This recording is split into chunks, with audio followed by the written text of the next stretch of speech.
Good afternoon, everyone. It gives me great pleasure to welcome you all to Orica Talks at Orica Kuwait 2025.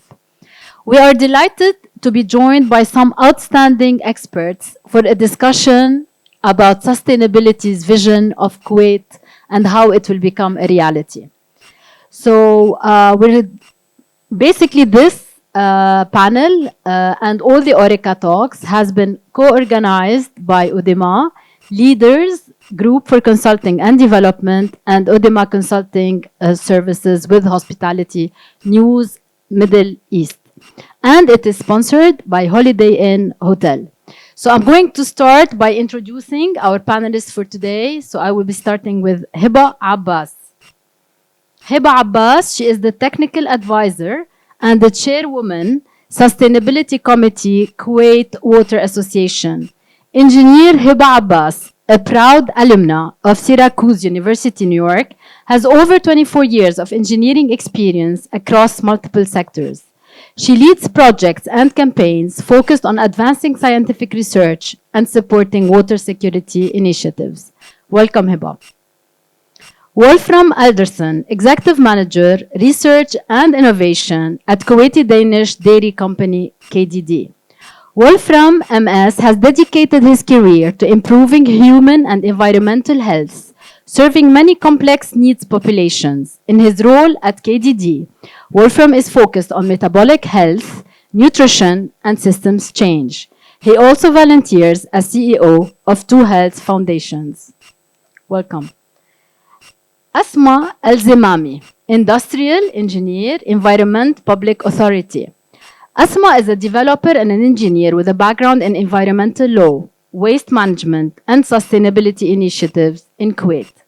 Passionate about implementing sustainable solutions to promoting environmental awareness and waste management practices, she is a highly respected and active professional.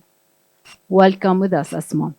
And last but not least, Seneca Cottom, Head of Sustainability of Al Shaya Group.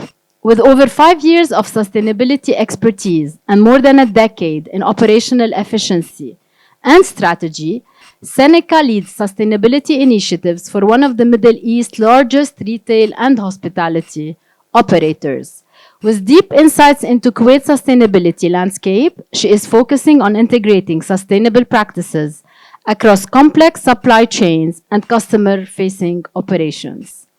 And my name is Nada Alamuddin. I'm the managing partner at UDEMA Consulting Services, and I'll be moderating this panel. So welcome again, and thank you for making the time to be with us today. I will be starting by a very basic question. What does sustainability means in the hospitality sector? Who would like to take that? I can start with Okay, that. Hiba. So the basics of sustainability in the hospitality sector basically aims to reduce resource consumption, minimize waste, and promote social equity while ensuring profitability for the hospitality sector.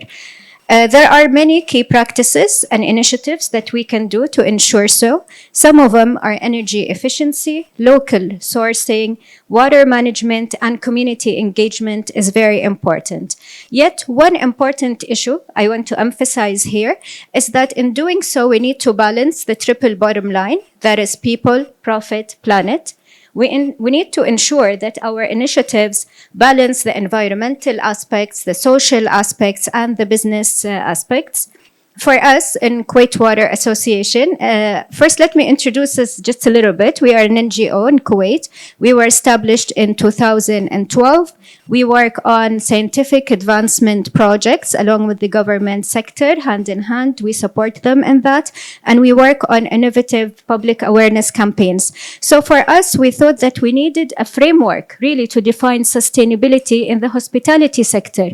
We need to have accurate measurements. We need to have clear requirements for the hotel Therefore, we decided to go with the FEE, the Foundation for Environmental Education, based in Copenhagen. We are the national operator for them here in the state of Kuwait, and they have a sustainable program for the hotels called the Green Key. We are the entity that awards this for the hotels. And as a matter of fact, we just awarded one hotel today, the Symphony Hotel. They were awarded with the Green Key, a plaque today. So it's basically a framework with clear guidelines and measurements and clear KPIs and KQIs to ensure quality in each category. So this is one of our ways to define it. Thank you, Hiba. Wolfram, would you like to add something as well so that we just tell the audience more about what is sustainability really in this sector? Yes, thank you. I think I'll ditto what was just said. Framework is a big word for us at KDD, and we frame sustainability under 3 pillars: people, planet, and nutrition. I brought along our sustainability report, but it's available on our website. Just go to About KDD, and our report is there. And that breaks down all the detail. But I think we're very much in line with what was just said. Evidence-based, strong focus on nutrition for us, and collaboration, because we exist in an ecosystem. And so we are very actively working to socialize and work with leading partners in different sectors. Of course, the government sector, all of our suppliers. So we really see this as this framework operating within the larger ecosystem. We're going to tackle that point later on during the discussion. Right. Okay, so basically we're having one pillar added, which is nutrition here. I think it's really, it's really maybe a little slight difference in words, but this idea of a triple bottom line for us, of course, we're a food and beverage company, so nutrition is an important word for us. Okay. Seneca, if I ask you the same question, how can you define it? Those are great definitions, but I want to break it down to something even smaller. Sustainability in hospitality is really about good operations. So when you really focus as an operator on how you can be the most efficient in what you do, how you can waste the least that you can waste, how you can reuse the things that you have that can be reused, that's what sustainability is about. And then you tack on the people aspect that they're talking about. And how are you making what you are providing to your customers, how are you giving them the best product for them? How is it the safest? How is it the healthiest? How is it the most nutritious? So really it's about how are you operating the best, most efficient way that you can operate. Thank you. Do you want to add anything, Asma? Or is it all covered? I think they are more specialized in hospitality more than me. But I believe in the hospitality sector, sustainability revolves around minimizing environmental impact, reducing resource consumption, and enhancing the social responsibility. And also, I would like to take this opportunity to introduce you to KIPA. We call it KIPA here, Kuwait Environmental Public Authority. And maybe not, it's not a very known fact that KIPA is a regulatory body. It's a government entity that is specialized in implementing Kuwait's law, law number 42 of 2014. It is one of the strongest laws actually in this region. It covers a lot of environmental issues and environmental subjects. It has a really strong and rigid penalties and fines. So yeah, thank you, Neda. Okay, so speaking about the laws that are being imposed here in Kuwait, how much the government is really supporting and promoting sustainability? I think KIPA, as one of the government bodies in Kuwait, as I have said, its role really revolves around implementing Kuwait's laws. While it is not a funding entity, but it is very important in the sustainability projects around Kuwait. It works as a regulatory entity. Okay, and do we get rewarded if we are implementing those initiatives, Hiba? Actually, I'm not the right person to answer this question. I think somebody from the public sector can address it. But I believe, yes, there should be any awards. But sustainability is deeply rooted into our national vision, New Kuwait So 2035. can you tell us more about it, if you know more details about this specific Vision 2035 regarding sustainability? Yes, as I said, they are deeply rooted within our national vision 2035. And then also, they are also aligned with the sustainable development goals. So all the projects in Kuwait take the sustainability aspect into consideration during all the phases of the projects, from the planning until the execution. Okay, Seneca, if I go back to you within Ashaya, what are you exactly doing and the measures you are taking? So we started our sustainability program about 5 years ago. And when we looked at what our impacts were, they were really around our products. We are a consumer goods company. We have restaurants. So we produce a lot of waste. So what we focus on is how do we reduce the waste that we have, both operationally and the waste created by our products. And how do we reuse the things that we have? When we look at a hospitality, specifically a hospitality lens, we've implemented in the UAE, a recycling program. So what we did was we are recycling our products in restaurants, our plastic, our cardboard, all of those things, and we're trying to turn those into new things. So instead of them going to landfill, we're creating a circular, I don't want to say circular economy because that's not technically what it is, but we're creating this circular loop where we use the products, specifically PET. We work with our recycling companies and our packaging companies to turn our waste into new products. We were able to reduce our waste in UAE by 40% doing this. And we were able in our pilot program to create 1.3 million new pieces of packaging. Now we want to bring that to Kuwait, and we've started the process of bringing that to Kuwait and expanding it and making it a much, much bigger program. But going back to what you said earlier about the government, what we need as retailers is we need support from the government to bring the right technology to Kuwait so that we can do these things. And allowing small, really small new companies who may not be, a Honeywell, but they're very innovative and they're bringing technology that we've never seen, allowing those companies to come into Kuwait so that we as big businesses like Ashaya, we can use those and test those right here in Kuwait and we can make a bigger difference. But that's one of the projects that we're doing specifically for hospitality. We do a lot with construction waste as well. So our construction waste, we ensure that everything from any store that's closed, refurbished, anything that can be recycled is recycled. It's really, really important for us to do that, not just because it's the right thing to do, but all of these recycling programs, they generate revenue. This stuff isn't actually waste. We think of it as waste, but that's not what it is. It's a resource. And if we start thinking about all of these things as resources instead of being disposables, we change the mindset of the country and we start changing the way we look at sustainability, and we're able to do more and to accomplish even bigger programs. We're gonna tap into this subject, in fact, about PNL. But before that, we go into this. I would like to hear more from you at KDD. What are the measures you're taking, and how is it like really impacting your business? You need to press. Yeah. How about now? Okay, Yes. good. In terms of government support, we of course look to government for leadership and guidance and regulation, but we're also an adult in the room. We're 62 years old, and so we've been here in Kuwait for quite some time.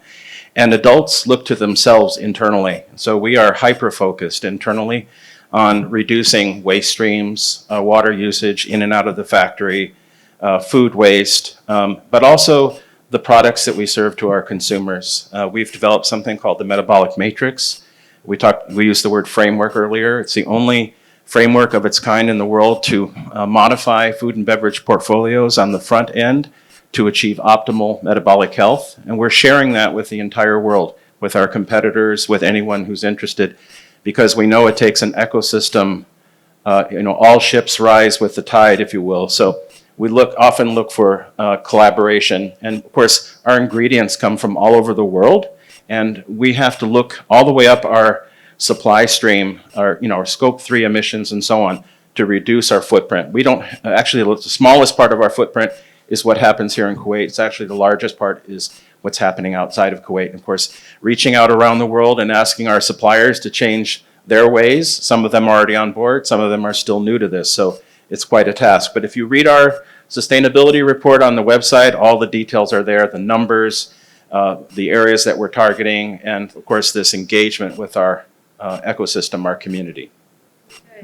Hiba and Asma, do you have anything to add regarding this subject? Yes, actually, I would like to add to Kuwait's Vision 2035. Kuwait's Vision 2035, it includes a comprehensive strategy to integrate sustainability into the nation's development plans. It includes expanding the renewable energy projects. Maybe some of you have heard about Shigaya project. It's a project West Kuwait. It is responsible for producing wind energy from solar panels. We also have transitioning to a more diversified economy and reduce the dependency on oil. We also have promoting sustainable waste management systems such as recycling and reducing the landfill dependency, and maybe try to adopt circular economy principles. Thank you. Okay, for us, we have a holistic approach when it comes to sustainability. Our main focus, though, is water security, but we're doing so from many pillars. In terms of the sustainability initiatives in the hospitality sector, as I mentioned, we have the Green Key project. We also give a lot of workshops and orientation sessions to the hotels and hospitality sector in Kuwait. We conduct minimum one per year when we invite all the hotels and the hospitality sector entities to come. We offer orientations that are interactive in nature. These are not just, we give them the information and that's it. Usually we fly in trainers from outside of Kuwait, so we get in international experience, and then we give them the platform where they get to learn and they share their experiences. And I think this provides diversity in their approach, and they make a lot of contacts. So I think this is one of our initiatives that we do. And I do believe that you already did one this year already, right, with the hotels? Yes. And how much are you seeing that the hotels are being receptive? Actually, they're very receptive. They're very much interested in the program, and they are very dedicated, actually. They are willing to put in the effort. They are willing to do the adjustment. They're willing to put the money. But what was interesting is that how eager they were to do so without affecting the user experience. They always took into consideration the user experience. How would the guest feel? They did not want to jeopardize that, so they always ensure that the customer have a very comfortable experience, and the sustainability is done in a seamless way, engaging the consumers, but without them feeling any difference, Now, yesterday we had a panel with them, with the leaders, the general managers of some of the hotels, and they were saying how much it is important, even for the clients while they are booking at their hotels, to know that sustainability is being respected and so on, and that the hotel is like really compliant. Yes. And just to add to that, as you guys know, the family, Ashaya family, operates the Four Seasons Hotel, and it's exactly what Hiba said. It's very fascinating. We did a tour of the Four Seasons Hotel, and it is fascinating. We don't know, when we're walking through the hotel, you don't actually realize how much in Kuwait, and I'm not talking about in Dubai or in Europe, I'm talking about in Kuwait, we don't realize just how much sustainability is built into a lot of the hotels that we have here. When you walk in back of the house at the Four Seasons, they prioritize sustainability in pretty much every single thing that they do in their operations. So the hotels here are very, very keen on being It sustainable. is coming because of the international operator, I guess, as well, the worldwide ones. Now, staying with you, Seneca, how much sustainability is impacting your PNL, really? We spoke about it, that it is like cost and the saving. So can you tell us how much really the impact is? I can't talk numbers, but but what we have done. So let's backtrack a little bit. When I said earlier, I said that sustainability is about operational efficiency, and that's really the focus of most of the sustainability projects that we have. So when you look at it from the lens of operational efficiencies, there are lots of savings that come out of that. So for example, when we retrofit our stores to have LED lighting, we reduce the electricity consumption in the store by 40%, not because of the lights. The lights didn't make that big of an impact, but the heat from the lights, the incandescent lights create a lot of heat, which means you run your air conditioner. So it drops that by 40%. And if you can imagine across 5,000 stores, across 17 countries, a 40% reduction in your electricity cost is a staggering number. It's in the multiple millions of KD. Also, I talked about recycling. We have a recycling program, and I can give you a rough estimate. But just, for example, cardboard, just recycling cardboard, in some years, depending upon, because the rate fluctuates, in some years we've made upwards of 40,000 KD just on old cardboard. And doing nothing, just saying, somebody come and get this cardboard and pay us Huge. for it. Yeah. And that's a huge number for what we would have considered as waste. But when you start digging down into all of these operational efficiencies, reducing waste. So from a hospitality perspective, when you reduce your food waste, that means you're reducing your food costs, right? Because you know exactly how much you need and you use exactly what you need. You don't overorder. You're not having that extra wastage cost there. So that in itself can be 10, 15, 20% savings just by really looking at your menus and addressing your menus and understanding your menus so that you don't waste food. So all of these numbers, they start stacking up, and they do make a really big impact on your P&L. Wolfram, what about you at KDD? Yes, well, we're also a privately held company, so we're not going to reveal the numbers. But the important thing is, of course, there's a lot of detail in our report, specifics. But the important thing to know, it's not really about profit and loss. It's about investment in our future. And I can't give you an exact number, but our investment is massive in this area. We don't see any other choice. We don't see it in terms of making money off of this or not making money off. We just see it as an essential way of doing business. And that's how many of the leading global organizations that we participate in, the World Economic Forum, where we're going to be next week at the Davos meeting. We're having our first event at Davos to talk about the connection between food, health, and the environment. This is an issue that often gets sidelined, and so we're trying to bring that to the center, and also with our metabolic matrix to quantify our impact on human health. And so, like I said, we see this not in terms of profit and loss. Yes, there's numbers on both sides of the margins, but really what it's about is investment in the future, and that's something that KDD takes very seriously. Now, if I look at all of your titles, I can see that we've got the engineer, which is involved, the industrial engineer. I don't know, is there like a school where we go, or there is like a degree that you go to be able to work in that field? You mean the sustainability specifically? Yes, definitely. Yes, definitely. By all means, there are some certificates that we can take alongside our careers. And then there is a degree. Now the college and the universities, they started offering this degree to keep up with the market requirements.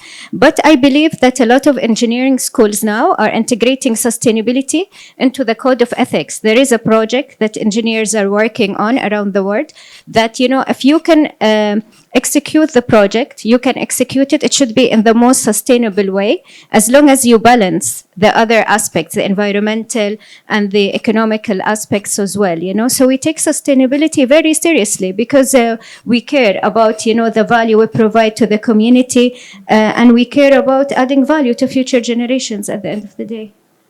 Asma, what would you add on that? Well, I graduated from Kuwait University. Yeah. I believe we have 6 majors of engineering in Kuwait University, and each one of them we have to take a mandatory course of HSE, which has a lot of sustainability topics included. Okay.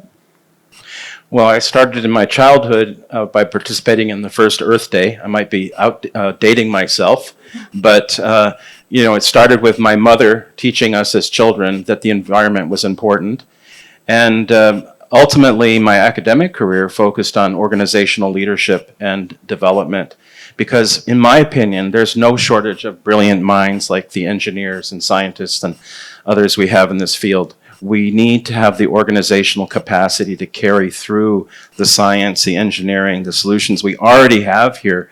We have to carry it through in our organizations. And any of you that have been involved in organizations, whether it's in the private sector, public sector, we know that there's sometimes commotion, there's sometimes a lack of focus on the long view. And that's what we need in environmental change, the long view. And we need the organizational capacity and leadership to support that. So I think that's a critical component here is training future generations to be able to carry out the science and the engineering within our societies, organizations, and businesses. Thank you. Seneca, you have been here for Yeah. 5 years. Yeah. And I know that you took a couple of courses. We had that discussion together. So can you tell us more about it? So I'm coming from a different perspective. I don't think you need to have a sustainability degree or a certificate to do sustainability. I don't. My background is corporate real estate, and I decided to have a career change because I wanted to do something that impacted the world. What sustainability is problem solving. That's the core of sustainability. It's problem solving.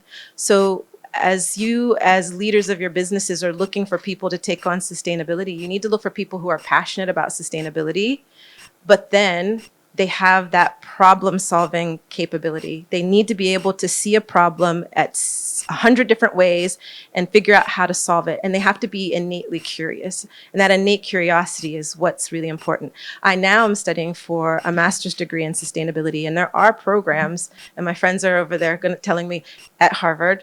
I'm studying for a master's in sustainability through Harvard. So I'm getting that education, that education, but all of that can be gained separately. The most important things are those innate curiosity and problem solving skills in sustainability.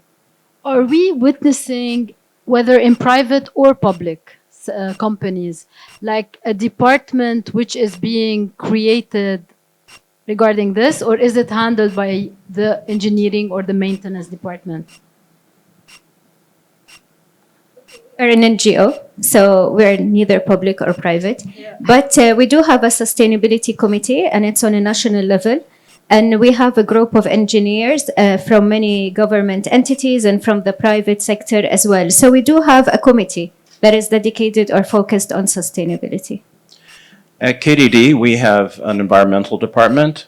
We have our research and innovation department, but our approach is matrix approach. So we have leadership from all our key divisions, production, sales, HR, et cetera. You know, it's people, planet, and nutrition for us. So we go across the whole company, and we're all held accountable as executive managers in the company to achieving our sustainability targets. Now, even general managers at hotel are having their incentives linked to some measures as well. Want to add something?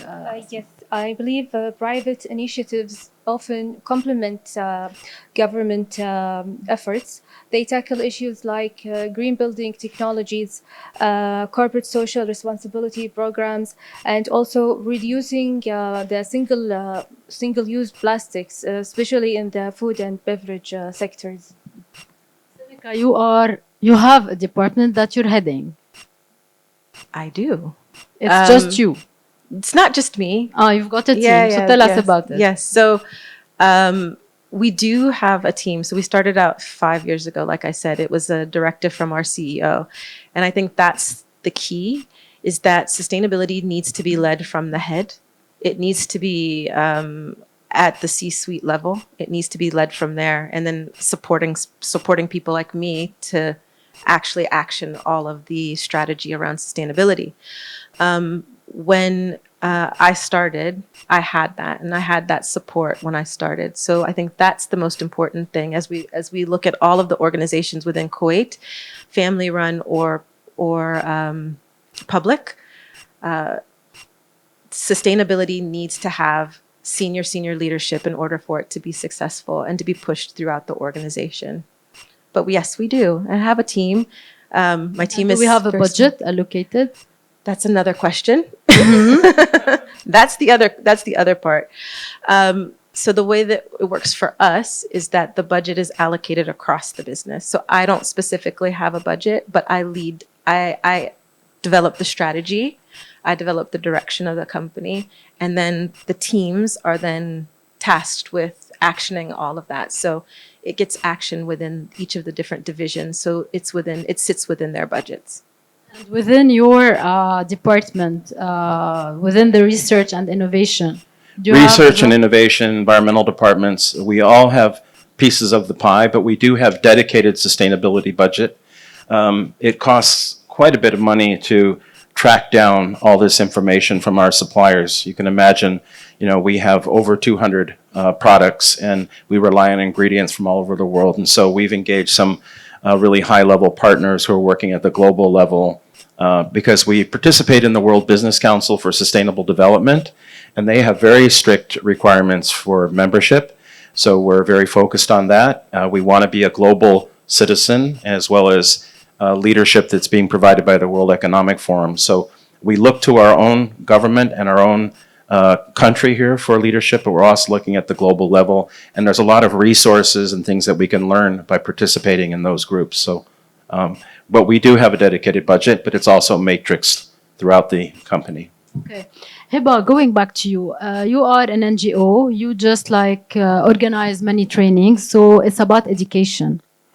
Here we are with corporate companies, public, private sector. What about the day-to-day behavior? Could it be a day-to-day behavior, and to what extent we should be having that incorporated in our daily life?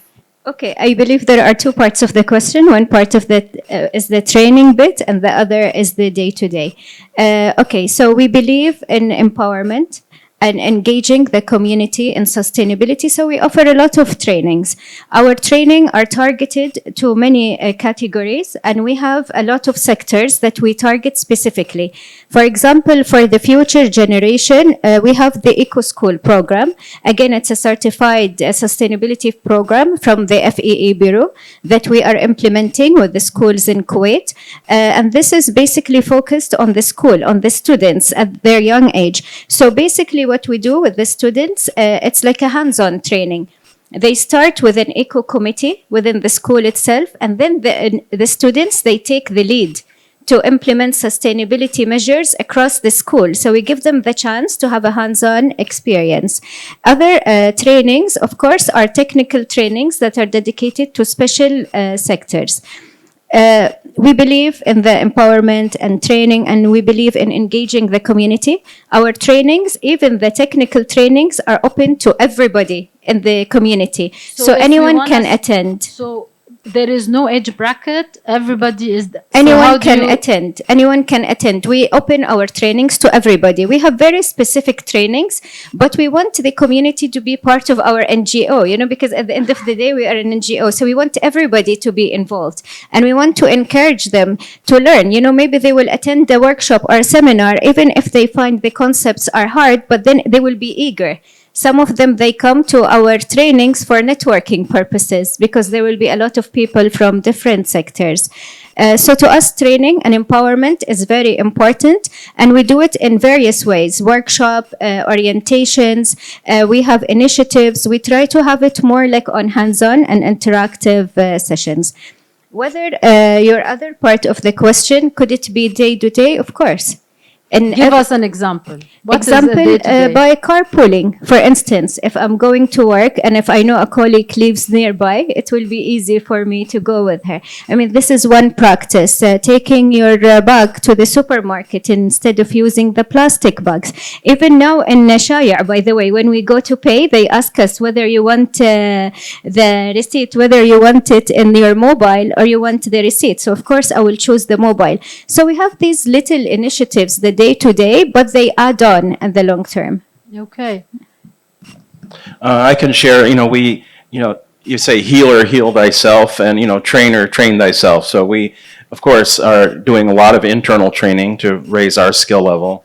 We participate in trainings in the community with our partners like Kuwait Foundation for Advancement of Science. And we're also involved in, you could call it a form of training, which is we're starting to do clinical trials on our products to show the health benefits, not versus just marketing.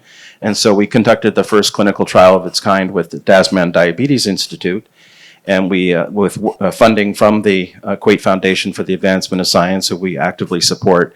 And we've developed a line of products called Good for Me. Okay. And this is a whole new line of products without added sugar and other health benefits. And so this training, we want the throughput. We have this idea at the corporate level and maybe at the society level, but it needs to come all the way down to the products we choose.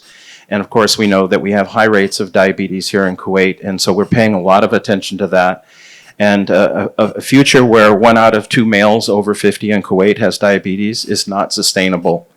And so the HoReCa industry and the food and beverage industry and all of us need to pay attention to that. So we're taking that very seriously by re-engineering our portfolio for metabolic impact.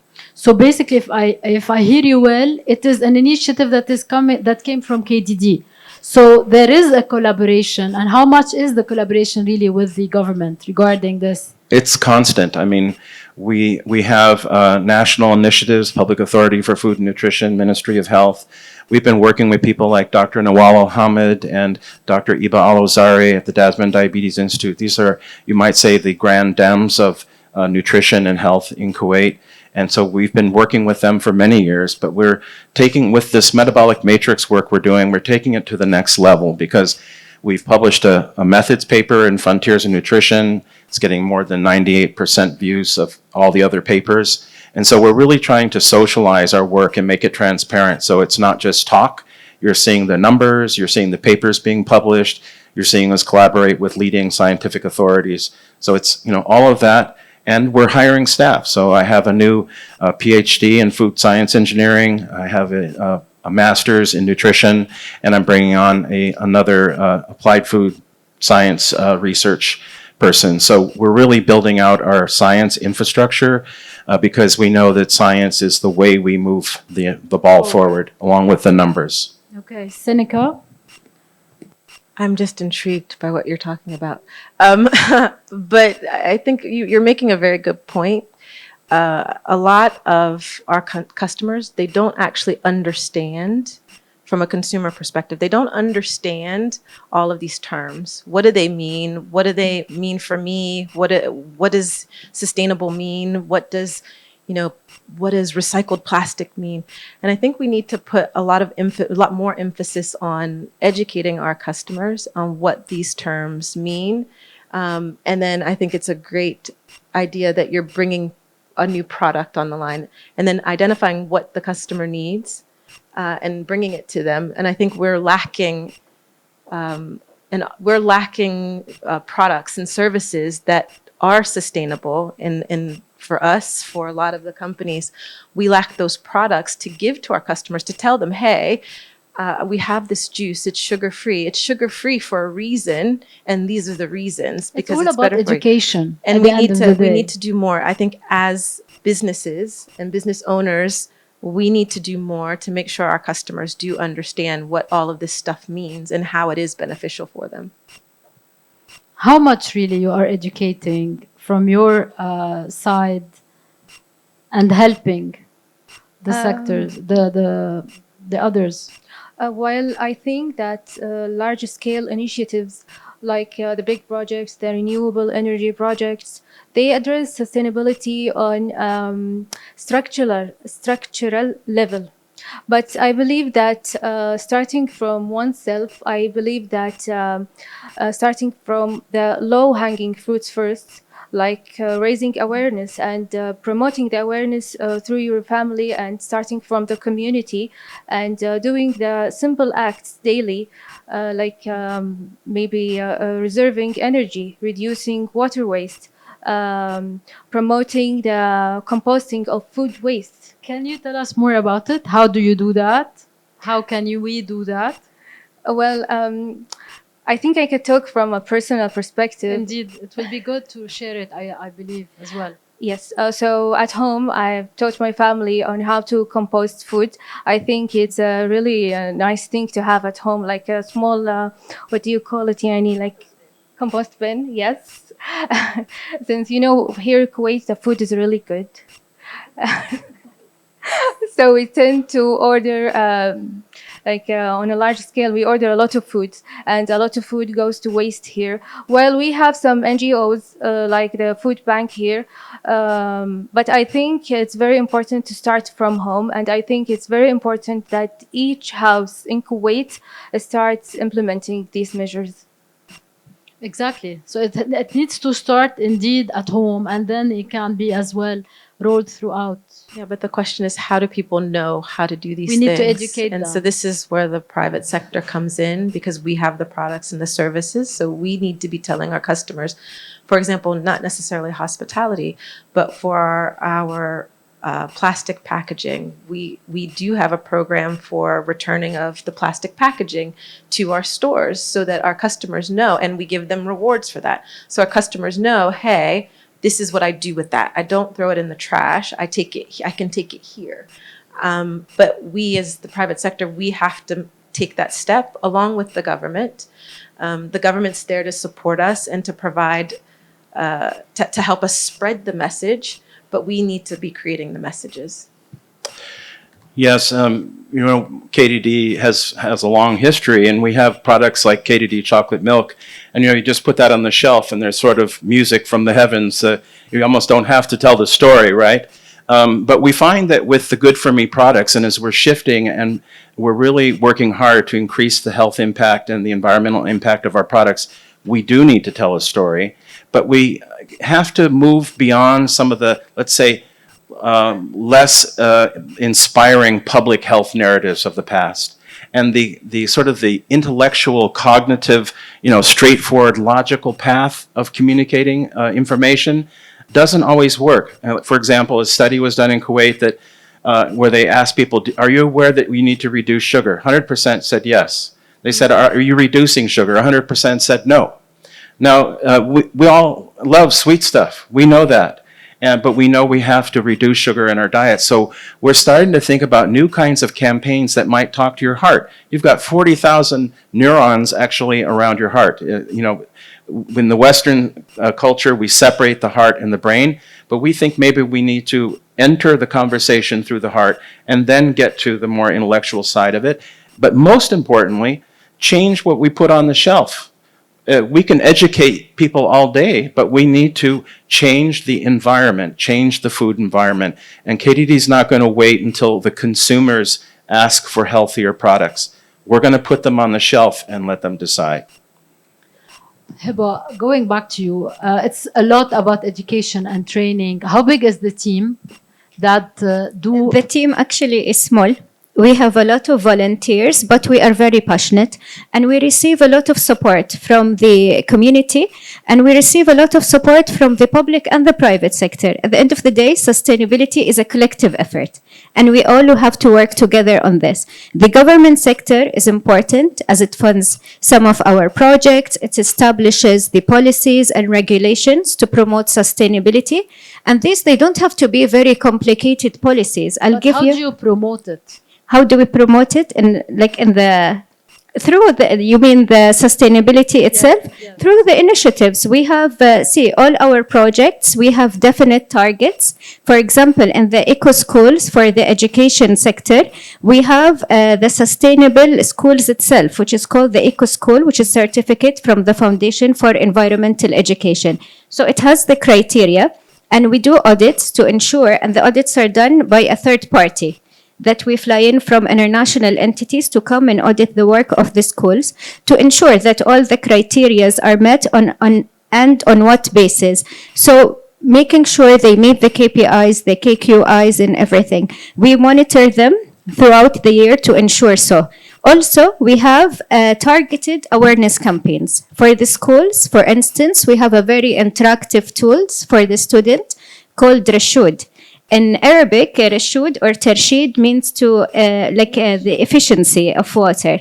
So Rashud is a character, cartoon character that looks like a water drop but has the ghitra, the traditional Kuwaiti clothes. Okay. And it's an interactive tool on the iPad. So the student can play a game and learns a lot about sustainability and what he can do as a person, in school, what he can do at home, what measures he can do at home. So this is one way of us promoting it. But we do really, we have a lot of projects. At the end of the day, we are a scientific NGO. We execute a lot of projects that are focused on water security. And you collaborate a lot with the government? Yes, by all means. Actually, our strategic partners are from the government sector. The Ministry of Electricity and Water Renewable Energy is a strategic partner. Most of the government entities are strategic partners and sponsors. As well, we have the support of the private sector as well, because they come in with the innovation. It's not just about funding. At the end of the day, it's about a collective effort. And also, I want to give an example about the public sector.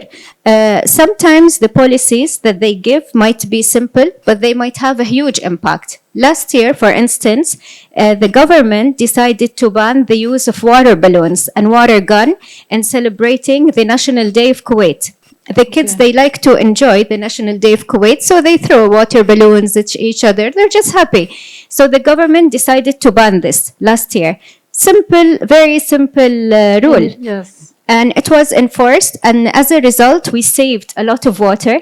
The environment was also protected because they leave a lot of waste, at the end of this celebration. So even the simplest efforts in sustainability, Can count. they could count, of course, Definitely. by all means.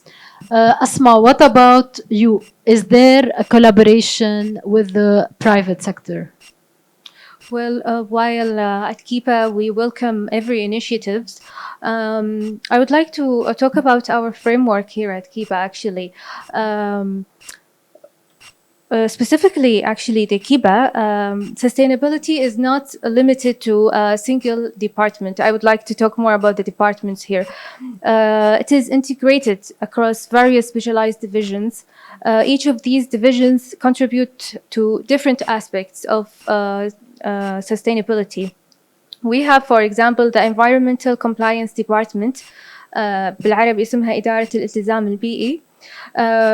إدارة الالتزام البيئي ensures industries and businesses comply with environmental regulations. We also have the Waste Management Department. This is my department, and the initiative Mrs. Hiba, she talked about, actually I have been responsible for this, me and my manager. We also have the Water Quality Monitoring Department and the Air Quality Monitoring Department. We also have the Research and Studies Office. We conduct studies here at KIPA to find innovative solutions for the environmental challenges we're having. Okay, and what is easier to implement?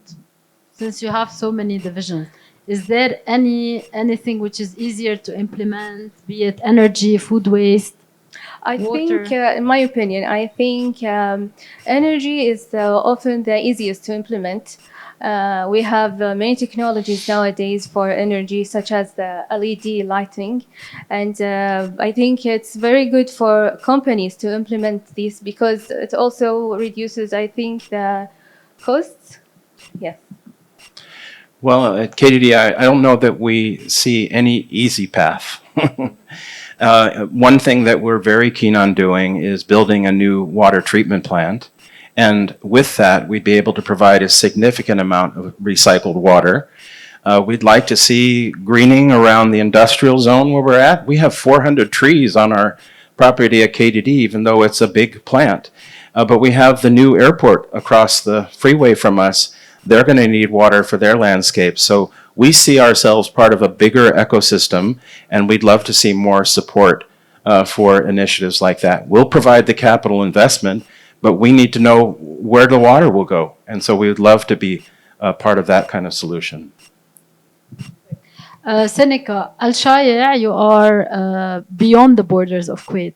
So you spoke and you mentioned that your senior management was behind the implementation of sustainability, and they started in Kuwait. What about outside Kuwait in your businesses which are outside? So my group covers most of the how many countries are we now? 16 countries now. My group covers most of those countries. So we're working on sustainability initiatives, not just here in Kuwait, but in UAE, in Saudi, in Qatar, in Lebanon, Jordan, Egypt. So we're working across borders to tackle all of these problems. And what we try to do is bring some of those best practices back to Kuwait. As I mentioned, we did some programs around recycling in the UAE, where it's a little bit easier for us to get things done. So we will try them there and then bring them here to Kuwait. So basically, you just like adopt some strategies from outside Kuwait, and you bring them here. Yeah, and going back to another point that I made about allowing the technology to come into Kuwait. One of the reasons why it is a little bit easier to get things done in the UAE is because the technology is there.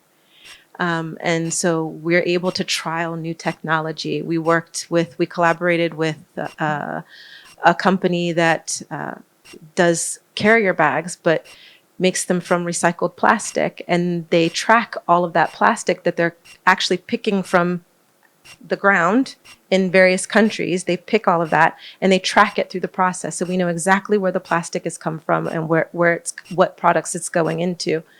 So there's technology like that. There's technology around smart metering and things that we've trialed in the UAE to reduce the costs in our restaurants.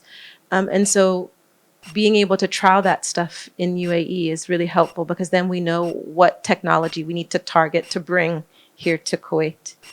But yeah, so we do work across borders. Do you give incentives for those who are like really following sustainability measures? We try.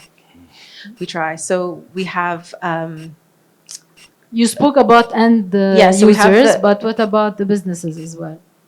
Well, the business is so we are the benefit to the business. A lot of the companies that I was talking about are very small companies, very innovative companies, and they can't get their foot in the door anywhere. And so we provide a proving ground for their products, and we're able to test those products on a big scale. And because of the breadth of the brands that we carry, they can test them in many different applications. So not just in a restaurant, but how does that work in a retail store? How does that work in a warehouse? How does that work in a production kitchen? We can test that technology. So oftentimes the companies come to us because they know that, okay, if we can get our foot in there, we can prove a lot with one company and then be able to sell the product outside. So we do collaborate with a lot of very young businesses. At KDD, we understand that everyone across the entire value chain has to bear a piece of the pie. And we're willing to bear our piece, and we're bearing, we think, an exceptional piece in terms of re-engineering our products and making exceptional efforts to increase our sustainability game. But we know that, for example, when you replace sugar in a product, and you might use a natural sweetener like stevia, that could cost 7 to 10 times as much as sugar. Sugar is cheap, but it's only cheap when you look at the price on the package. But if you're not including the price of diabetes and the cost to society, for example, non-alcoholic fatty liver disease, fastest growing metabolic disease in Kuwait, you can't see it, and you don't see the costs. But it's about 8% of the national healthcare budget right now. Who's paying for that? All of us are paying for that. So when we make changes and we may have to raise a price, this particular product is actually very reasonably priced. I think it's 500 fills for each. But some products we have to increase the price. If we make a no added sugar ice cream, it's probably going to cost more than a sugar ice cream. Sugar has been subsidized. I mean, here in Kuwait, I think every Kuwaiti gets a free bag of sugar every month. And that's been wonderful. It's been a wonderful ride while we've had it, but we now know because of health and the environment, we have to start changing our ways, and we all have to bear the price for that. And that means when you look at a product, don't just look at the bottom line price. It's important, but also think about what's good for your health and your long-term financial stability. Because living with diabetes, we live longer, but we're living longer with chronic disease. And that's expensive and it's not fun. So we have to look at those costs, not just the price on the product. Heba, would you like to add anything regarding, I know it's an NGO. Yes, I would like to add the point of technology that Seneca mentioned. We have a project at Kuwait Water Association. We focus a lot on digitization lately, and we have a project where we install IoT sensors, the smart sensors, for real-time monitoring of water quality and quantity. And then we use AI algorithm to analyze this data. So we have been focusing also on implementing a lot of technology and on digitization itself. And by the way, for those who don't know, in Kuwait, we are #1 ranked in the Arabic countries with the water quality. So the quality of the tap water is #1 in the Middle East, so you can drink it. This is regarding the technical aspect. Going to the incentive, I'll give you an example from Shaya. There are some makeup stores in Shaya where you can take your old makeup that you're no longer using, and if you turn in any like old lipstick or old like eyeshadow palette or anything, they will pay you money or they will deduct from the cost of buying a new one. So this maybe it's an those small incentive. things exactly are Yes, all about at a incentives. consumer level. Yes. On a consumer level, we in this region, they did a study, BCG did a study in 2021 about the consumer readiness for sustainability in the region. And when they did the study, what they discovered is that people in the region, they understand what climate change is. The vast majority of people, they understand climate change. But what they don't understand is what they can do about it. And that's why we've implemented some of these programs for take-backs and things like that, because it allows us to incentivize our customers to do the right thing. So in addition to that, we have the textile take-backs and things like that. So we're trying to incentivize our customers to do the right thing. And the engagement is? It's very, very good. Okay. It's very, very good. They don't know they're being sustainable, not necessarily. Not Exactly. everybody I knows think they're they being don't sustainable. know. They're not aware of it. But it's creating a new habit. So they now know that they can bring these things back. They know that now, okay, I have this dress. I can't give it to my housekeeper. I will take it to H&M. I will take it to Harvey Nichols. I will take it to, I will wait and not throw it in the trash. And I will take it to American Eagle so I can get a voucher. So it is, at least they know I don't have to throw it away. And there is value. And I think that's the bigger win, is that we've lost visibility of the value of things in our society. And there's a lot of us think things are very disposable. And that's what's kind of created the problem that we have. And then making the connection between the value of that thing, that yes, you've used it, yes, no, you don't want it anymore, but it still has value. That's the important lesson that we need everybody to understand. Thank you. You would like to add anything? Oh, I just second the emotion, if you will. There is no such thing as waste. That's a human construct. It's a failed human construct. There's only resources. There's not a single item on earth that we've sourced that is waste to begin with. It's all resource. And we just have to start to learn some of these ancient realities in the environment we're in, but also how many of our cultures in the past handled waste. And so I think we have some real cultural and historical memory and knowledge of this, and I think we can build on that. This region has, in terms of water, some of the most sophisticated water systems in the world were developed here in Arabic countries, in the most harsh environments. So we have so many wonderful technologies, new as well as ancient, that we can build on. We're trying to look not just in the present, but to the past and see what we can do to make our products and our company more sustainable. Thank you. Before that, we wrap up this very interesting discussion. I'd like to see if anybody has any question from the audience. تفضل. Yeah.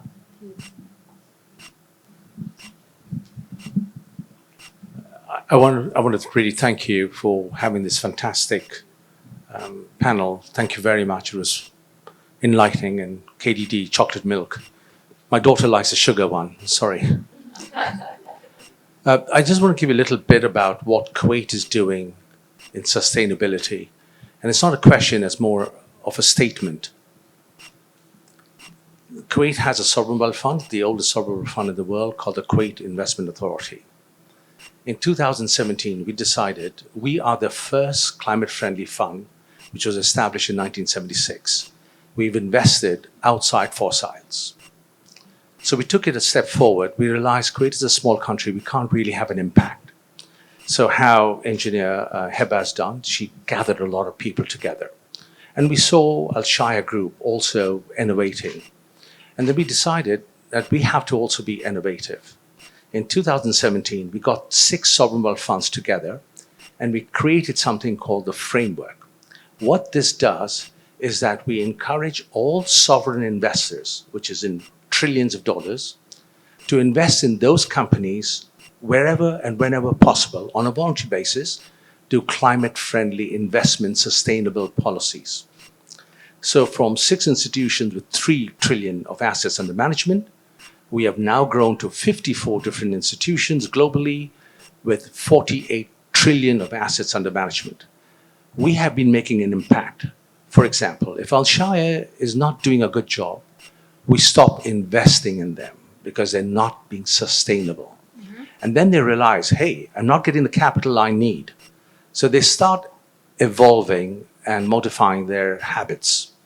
And we've realized the impact which we've done. We measured the impact the small group has is around 1.5% of global GDP. Wow. So we've been doing a lot of work in this way. But I really want to commend the entire panel here. You have done brilliantly, and especially Kuwait Environmental Protect Public Authority for environment protection. I always believe you trust, but verify.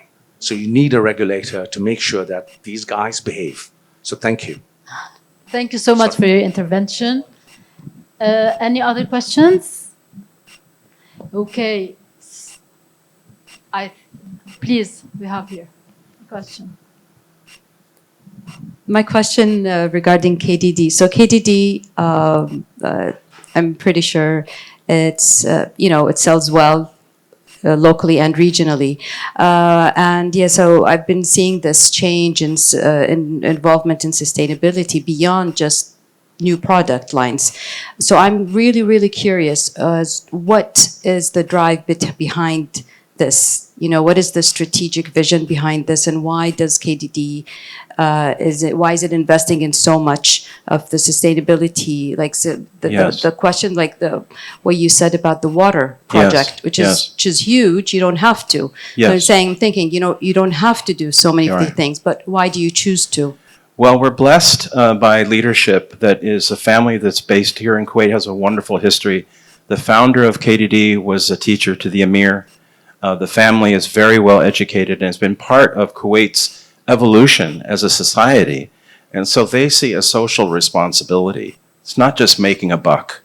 We employ 2,000 people. We have a huge impact. And the company, it's a family. It sees everyone, all of our consumers. Our motto is pure, wholesome goodness. We really see this as just a responsibility. And I'll tell you, the leadership right now are very shy about getting any recognition for this. They're not looking for it.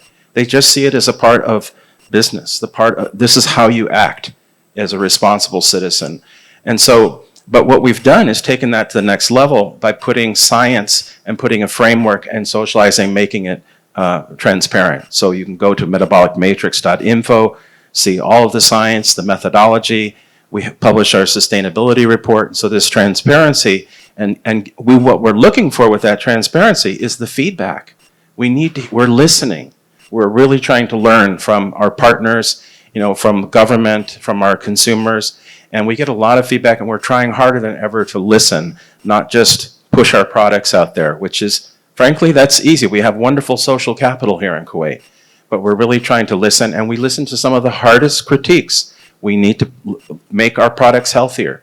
We need to focus on the environment, and these are not easy problems to solve, but we believe that by working together with our partners, we can do that. Thank you so much. Again, I would like to thank Hiba, Wolfram, Asma, and Seneca for this insightful discussion. And please note that you will be able to read a summary of the talk on hospitalitynewsmagazine.com and watch some of the highlights on YouTube as well. So thank you again, and we will take like a group picture. Thank you.